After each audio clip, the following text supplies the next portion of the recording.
Okay. Thank you for joining me this month for our Test of the Month Club. I'm Nick Ellinger. I'm Chief Brand Officer of More, and it's a pleasure to be with you today.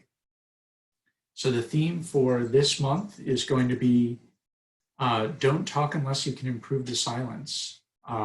So are our communications improving on science? There are a couple of interesting tests from the for-profit sector that could indicate that we're not in a couple of our means of reaching out to folks. So I want to start with branded search terms. Everyone loves branded search terms.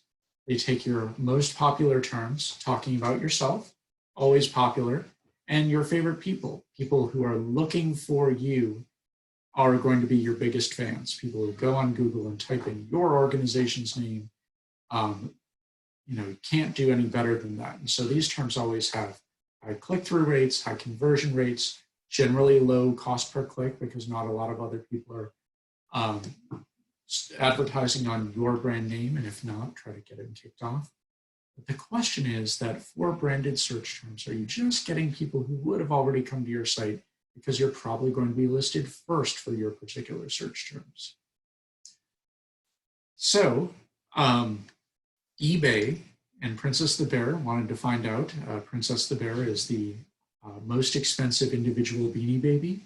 It was produced after Princess Di's death, trying to get people to donate to her memorial fund, and is valued at $500,000. So Princess the Bear is exactly the type of search term that eBay would be bidding on. But first and foremost, it would be bidding on eBay. So eBay was spending boku bucks to advertise on Google for the term eBay. And they said, I wonder if this is helping. So they stopped advertising on the term eBay. And it had almost no impact. They lost 0.5% of their traffic. The other 99.5% of their traffic said, oh, eBay is still the first result when you search eBay, and clicked it anyway. Now, this does take out some of the advantages that Google has put into advertising. You can put site links in there to get people to particular areas of your site, usually things like donate now, donate right now, and action alerts, those types of things that have a really discrete call to action on them. You can put into site links, you can put in your own description that has a higher impact. But chances are, if you were to stop advertising on your own name, you would get most of that traffic anyway, perhaps not where you would want it. So a potential interesting test there. So what about non-branded keywords? eBay said, well, we can save so much money if we don't advertise on the term eBay anymore. What if we go cold turkey on all Google advertising? So they cut it off, no ads in 30% of US media markets. And they found a huge drop off in sales, attributed sales, fell off a cliff, down 72%. And you may be saying to yourself, if they cut off all advertising, why would there be any attributed sales? Well, the trick is that it's tough to determine who's in a particular media market. Google has an imperfect measure. The researchers have an imperfect measure. So about 28% of their sales are in some way misattributed. Either they were misattributed on the ad or they're misattributed as to where these folks actually live. So still a pretty good measure. So we got rid of 72% of attributed sales just by not advertising. So we know that there is some noise in the data, but not a whole lot. So that's attributed sales. Because they did it by media market, you can say what happened to overall sales in that media market. And as you can see, sales are going along pretty nicely here in the test market versus the control versus the rest of the United States, all marching pretty much together. Now what happens? Total sales barely moved. So you can see the green line here is the difference between the markets where there was advertising and the difference where there was not advertising. And the orangish yellowish one here is, for those of you who are really interested in that, the log scale of that same thing.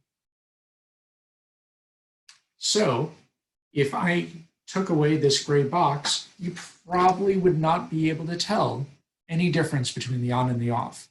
The entire regime of paid ads that eBay was doing added 0.66% to total sales. And so they delved into why that is. So even people who bought from eBay 50 times a year or more, which is a very interesting level of eBay habit in my opinion, those people use paid search ad links to make 4% of their purchases. So 50 purchases per year, at least 2 of those are going to be through a paid search link. eBay didn't need to pay to bring those people back. When those ads went away, not shockingly, those people still found their way to the site. So every 1% drop in search engine ad clicks was associated in a 0.5% increase in natural search visits and a 0.23% increase in direct navigation, people going directly to the site instead of going to the search engine first. So turns out people still got to eBay. Now, our brands are a bit different from eBay. eBay, I think, has a stronger brand, I know, than my own company at least, and probably more than most organizations that are out there. So this may be a strong effect from eBay, but potentially worth testing. What did that do to their ROI calculations? eBay thought they were getting a 1,500% ROI on their ads. They were actually getting a negative 63% ROI on their ads. And so it used to be, if you went to Google, the ads, this was when ads were on the side, the ads on the side for eBay, you could find ads for anything. They would put your random search term into an eBay ad dynamically and say, click through and find whatever you're looking for on eBay. eBay is not a huge Google advertiser anymore, or as much, because they've done the math. They've tested silence versus non-silence and found out that in most cases it wasn't paying for itself. It probably does pay for itself for Princess Bear though, because getting a $500,000 sale, you know, that's a little bit more worthwhile. So cars and things like that, eBay is probably still advertising on. So that's Google. What happens if we look at Facebook and Facebook advertising? So before I launch into this, let's talk about what a selection effect is. So when, if you are trying to figure out how the entire United States responds to something, if you got a sample of just your friends, that sample is not going to be representative because those friends look like you. Whether that's race or ethnicity or geography or those sorts of things, by and large, your peer group looks a little bit like you. So when we're doing advertising, there's a selection effect to advertising because you're not advertising, or at least I hope you're not advertising, to the entire United States or the entire world. You're saying, give me the people who are on our list, look like the people on our list, or have particular characteristics to them that we think would make them appealing to our audience. So I'm looking, if I am a Catholic organization, I might be advertising to Catholics, and Catholics don't behave like the rest of the country. And specifically, those people who you're advertising to are more likely to come to your site organically.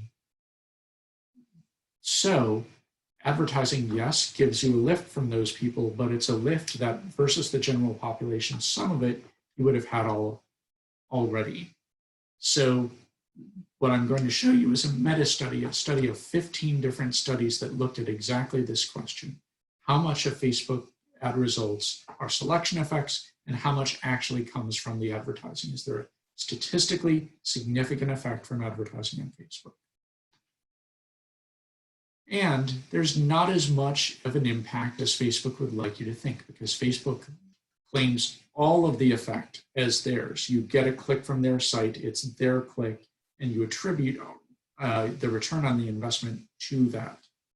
And so in some studies, like this study of bank revenue, only 2% of their actual revenues were from advertising effect. 98% were from selection effect. Now that said, this graph comes from an article that talks about how online advertising is the next bubble and it's all going to zero and it's very fun and apocalyptic.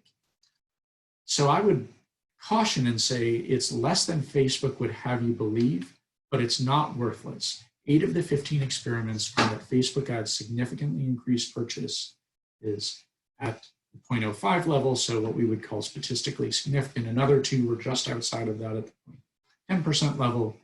They also looked at studies that looked at other metrics beyond sales. 4 of the 5 studies that looked at advertising and registration found that it had an increase in registrations, and every study that found a page view increase outside of selection effect. So Facebook ads do have an impact, but not as much as Facebook would show through direct attribution of donations, registrations, page views, all of that good stuff.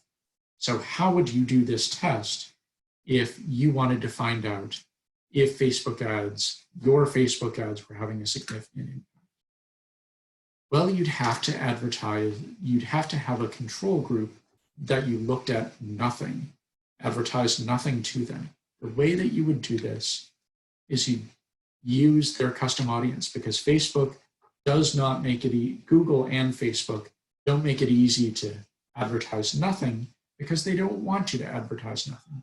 You can do all of the testing you want with this ad versus that ad, this group versus that group. But if you want to give one group nothing, you have to figure out how to jerry rig it. Here's how.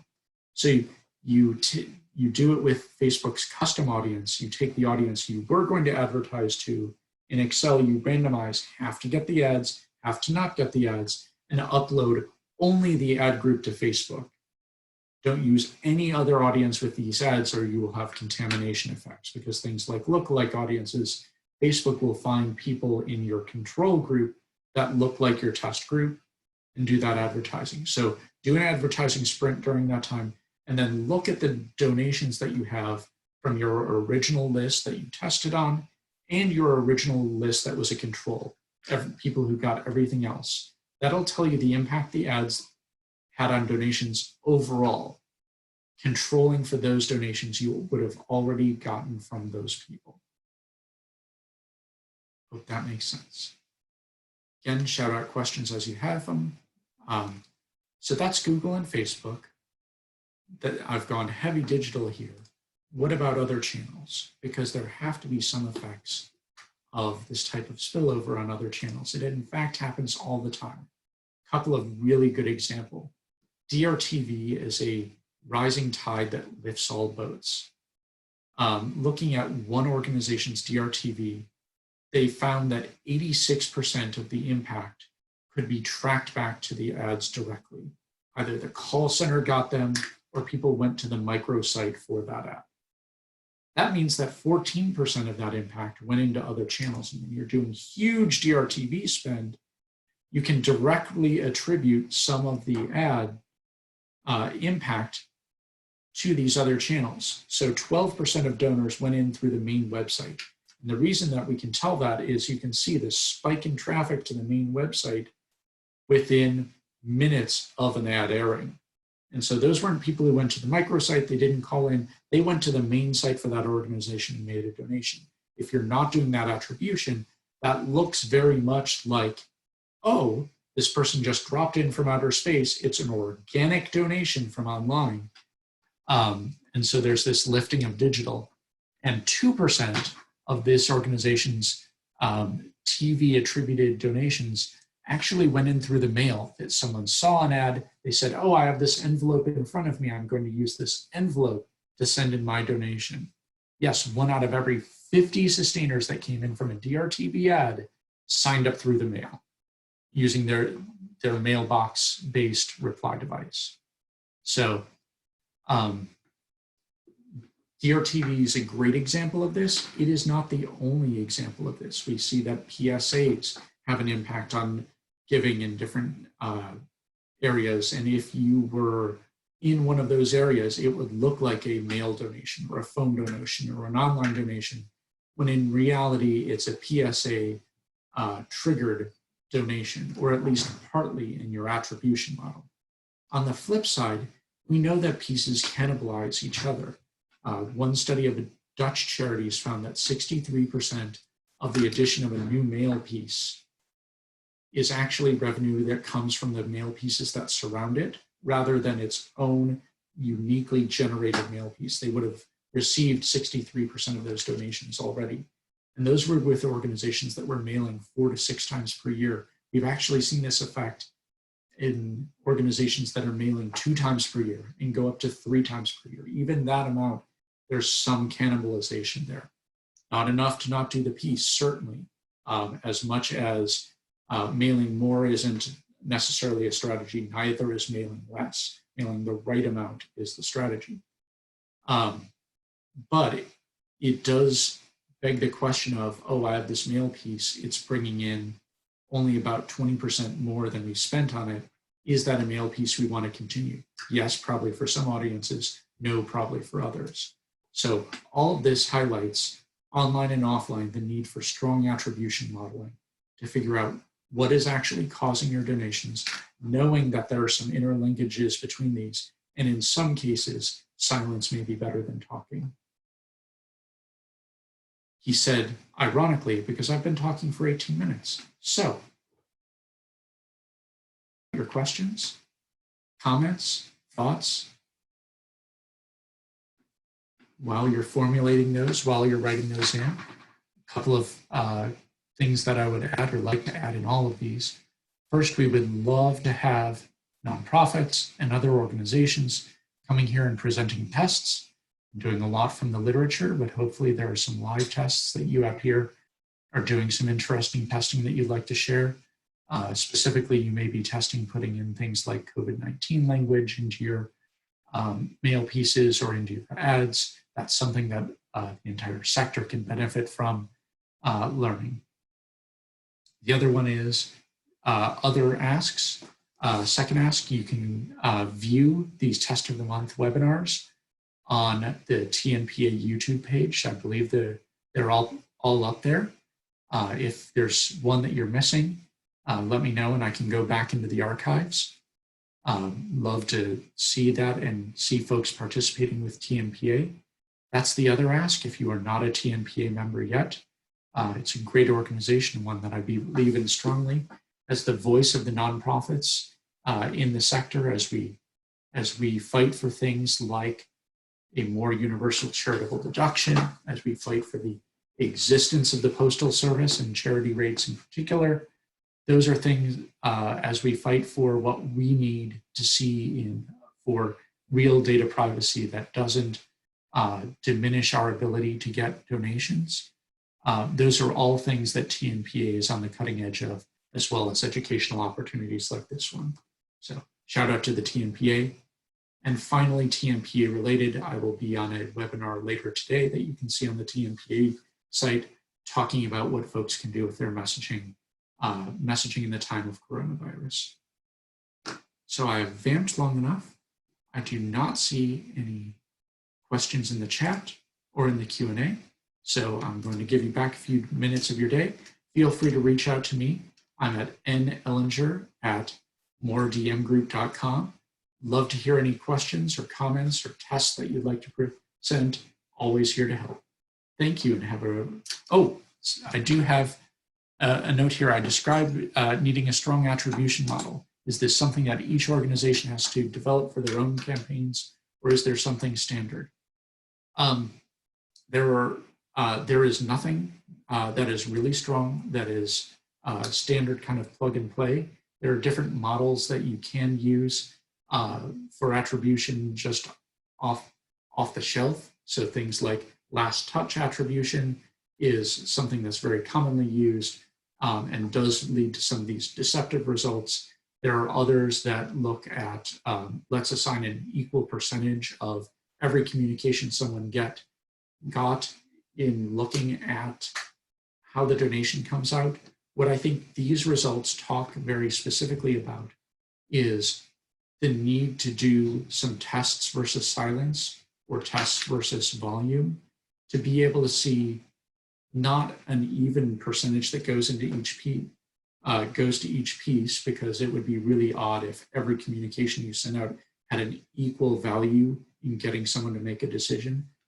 But these types of tests will allow you to say, this means of communicating with my donors are very effective and should have a disproportionate impact on my attribution modeling, this one less so.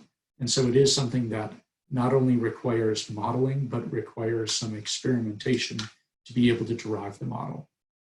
And it's something that we've built into our intelligence tools at Moore. So it's something that you can absolutely ask your agency about to find those more sophisticated modeling approaches. Okay. Not hearing any other questions. Thank you very much for your time today. Hope everyone is weathering the storms, both in terms of your own health and in terms of your organization's health, and reach out if there's anything I can do to help. Thank you and have a great day.